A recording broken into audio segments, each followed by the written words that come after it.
வணக்கங்க. நல்லா இருக்கிறீங்களா? இன்றைக்கி வந்து காலையில் இட்லிக்குங்க தக்காளியும் கத்திரிக்காயும் போட்டு கடைஞ்சி வச்சு வச்சுக்கலாங்க. அதுக்கெல்லாம் ரெடி பண்ணி வச்சுருக்குதுங்க. தேங்காய் சட்னிக்கு ரெடி பண்ணி வச்சுருக்குதுங்க. கத்திரிக்காய் வந்து காம்பெல்லாம் எடுத்துகிட்டு அரிஞ்சு வச்சுருக்குதுங்க. சின்ன வெங்காயம், தக்காளி, பூண்டு 2ங்க தொளிச்சு வச்சுருக்குது. இது வந்து தேங்காய் சட்னிக்கு ரெடி பண்ணி வச்சுருக்குதுங்க. இதெல்லாம் அரைச்சிங்க இட்லி செஞ்சுக்கலாங்க. இப்போ வந்து எண்ணெய் ஊற்றிங்க கடுகு போட்டுக்கலாம். கடுகு போட்டு பூண்டு போட்டுக்கலாங்க. சின்ன வெங்காயத்தை போட்டு நல்லா வணக்கிக்கலாங்க. கருவேப்பிலை, சின்ன வெங்காயம் அது வணங்கினதுக்கப்புறம் தக்காளியும் போட்டு நல்லா வணக்கி விட்டுக்கலாங்க.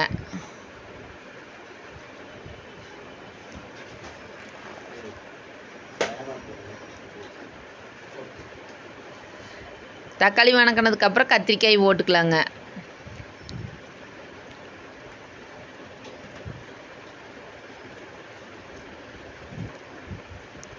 கத்திரிக்காய் போட்டு குழம்பு மசால் பொடி 2 ஸ்பூன் போட்டுங்க. மஞ்சத்தூள் போட்டு கல்லுப்பு போட்டுக்கலாங்க.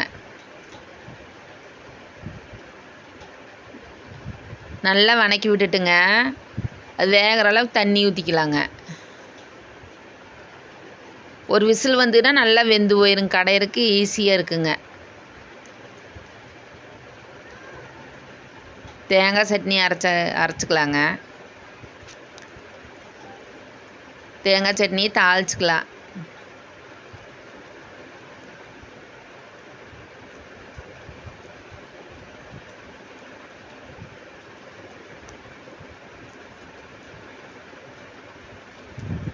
மாவு நல்லா உளுந்து வந்து நல்லா இருக்குது பாருங்க. பஞ்சு ஆட்டம் ஆட்டி வச்சாச்சுங்க.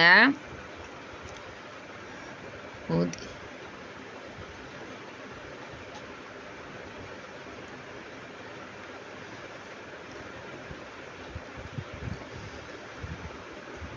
அதான் கத்திரிக்காய் நல்லா கடைஞ்சாச்சுங்க.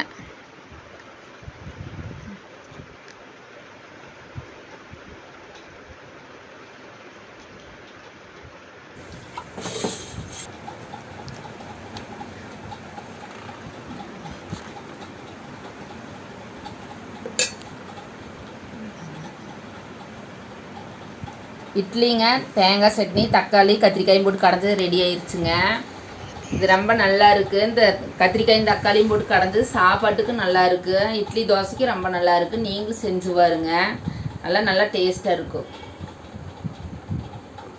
ரொம்ப சுவையாக இருக்குது. செஞ்சு பாருங்க.